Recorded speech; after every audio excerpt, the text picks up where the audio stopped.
So I built a version of our final level here in VForge using those modular assets. And then our artists were able to go into Maya and compare against VForge and use the dimensions of those modular assets to basically build the level in Maya itself. That way, once it was in Maya, they could have rain to decorate it out to make it look like, a real place, make it look interesting, make it look very Escherreal. And then we could bring those wall assets straight into VForge and specifically put them where they needed to go. So, after a while, once we had everything built in Maya, it became apparent that when we had tweaks to make to the building, maybe we had to change the puzzle slightly after a playtest, because, maybe people got somewhere they weren't supposed to get to yet, where you could maybe cross the entire building and skip some puzzle areas. So we changed some things around, but that required the artist to take time away from their asset creation to go into the Maya model and actually change it in Maya, and then I had to re-bring it back in. So after a while, they gave me all the Maya assets. So then, once I had the building and the furniture, I was able to kind of make changes on my end in Maya, and then bring in iterations of those changes using their art without having to involve the artists at all, and they could concentrate on asset creation, lighting for the actual environment, and all that good stuff. So that was really interesting for me. I did not expect at the beginning of the project to be working in Maya for like a month and a half, but I did because it needed to be done. Now, most of the furniture you see here was actually created for our vertical slice presentation. Again, because we had few artists, we had to reuse the assets that we could. So in most of the rooms you'll see the same couches and chairs, if you look closely. New assets, things like covered furniture, boxes for specific rooms. We have a fireplace for a room in particular. We tried to give the rooms as much character and feel as we could with the limited resources that we had. So, as far as the actual rooms that I level designed, I'll go through a couple of those next. The first that we come across is the Escher Lounge. This area is more of just a pass-through area. It's the gateway to our first Infinispecs puzzle. This room is designed to be a lounge, just a comfortable place to sit, to read a book, either by the fire, looking out through the windows. Very much a reading style room. And then you can also see what it currently looks like in-game, with a mirror marble shard in it and a couple other things. Now, the storage room, however, is a very different story. This is the first puzzle room that you encounter in the game, where the player has to collect mirror marble shards. The mirror marble shard is our tutorial version of our full mirror marble. Basically, the player will jump in a mirror marble shard, and it will spit you out in a very specific direction. Now, in this room, the puzzle was designed to be a simple collection puzzle. You find mirror marble shard pieces in the room. You collect 3 of them, and it creates a mirror marble shard in the environment that then you use to progress through the level. Now, the interesting thing with the storage room is that you can also get into this room from a different orientation.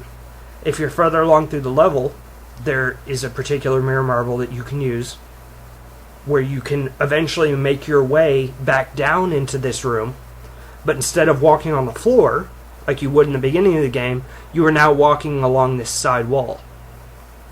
Now, that creates an interesting problem because we don't want the player to get stuck.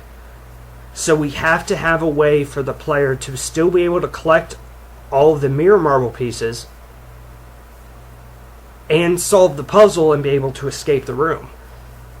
So if you see some of this furniture that's kind of precariously placed in here, if the player's on this wall, well, they can climb up these desks and on these chairs over the couch.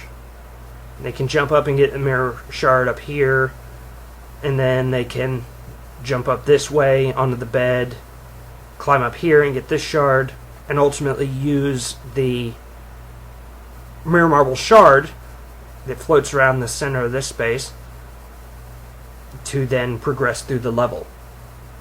So that was the fun room, building it not only to look kind of messy and unkempt because it's a storage room, but to also, make the puzzle solvable from multiple orientations, and to give it some character, because this is MC Escher, so you have things like rolled plans, on shelving units. Wanted to have it feel like a storage room with some architectural influences, though we did not have the resources to make things like a drafting table, pieces of like columns and stuff like that for architecture, that sort of thing. So that was a big challenge of a room. Next we have the wine cellar, which is the first time we introduced the full mirror marble in the game. Now this room shares characteristics with the storage room in that it has to take into account the fact that the player can walk on any surface that they want. So, if we look at it in the game, here's the mirror marble. Now, if the player uses this, the goal is to get into this other section of the room to go out this door.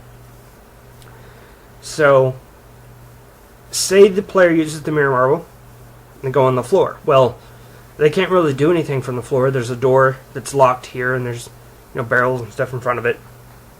They're not going to do much from the floor orientation. If they're on this side wall, then they can't really do much because they have to go through this gap, but they still have to be able to get back to the mirror marble. So we have these wine racks right here, and these barrels designed so the player can jump up these as stairs and then jump back into the mirror marble. If they're on the back wall here, then they can jump up the rows of wine barrels and jump back into the mirror marble. If they're on the back wall, which is behind the camera, they can jump up these barrels in a stack, get back to the mirror marble.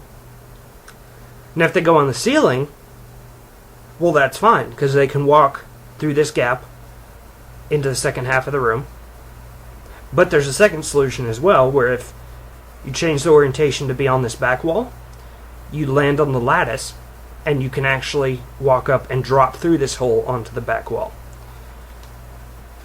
So that was very interesting, trying to line up barrels to have enough space where you didn't feel like it was cramped, but still have the feeling and functionality of what a wine cellar would actually look like, and also attempt to give it some life in the environment, like something going on, like maybe this stack of barrels right here looks like some fell off and kind of rolled down. The second half of this area kind of has a bar. It makes sense, right? Because if you got all this wine but no place to drink it, it's kind of useless. So we just have a little bar area with some wine bottles and bar stools and things like that. Now this room, the dining room, is actually very interesting because it's a room that the player ordinarily does not spend much time in at all. After the wine cellar, they climb up a tree, right? Then on the tree, there's a mirror marble shard that shoots them through this window. And they fly through the window and out the window on the other side as part of the puzzle. So we're flying kind of in and out of the building, and there's furniture whizzing by, which is kind of a cool effect. But really the room still needed to feel like there was something in it. We did not have the resources to make a full dining room table. It looked nice and everything. So it turned into more of a sitting room, so to speak, but really the player can still get here. So if they're curious, they can find a way back into this room and they can actually walk around the furniture and stuff like that.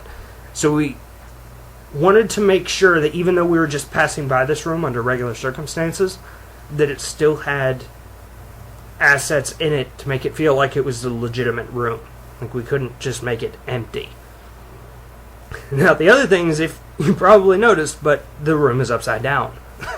Meaning in Maya, kind of go into the model upside down and use the controls backwards for a while to place furniture and get that looking right.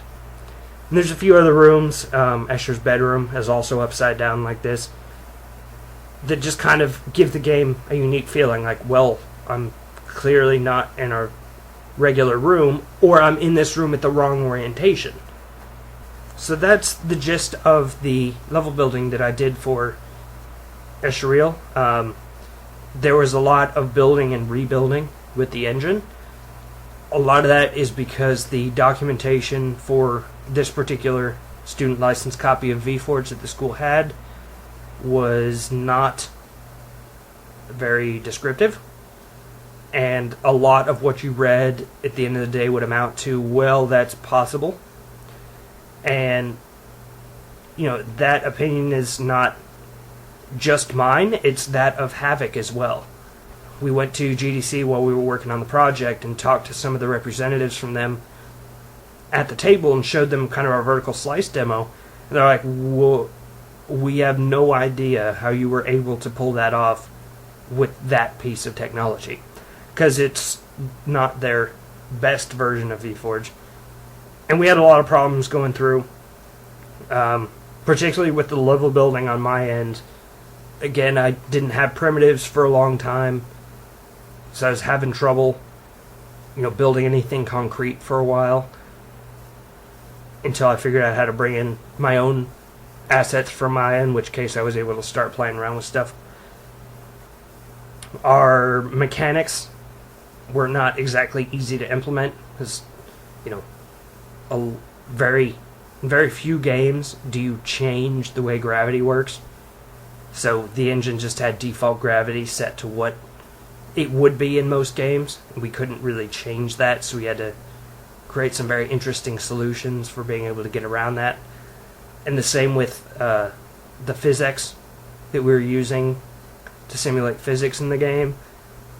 That had its own problems working with VForge, where because we were changing orientations to weird perspectives, we weren't getting collisions in certain orientations. So we'd have to take a look at those and write special logic for that kind of stuff. So I do not regret using VForge at all and learning it. It's a very powerful engine.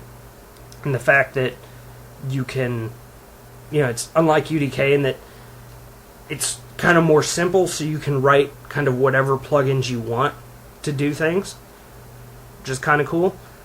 And it's just a gorgeous engine with the products it can create. But it was definitely a learning experience for all of us.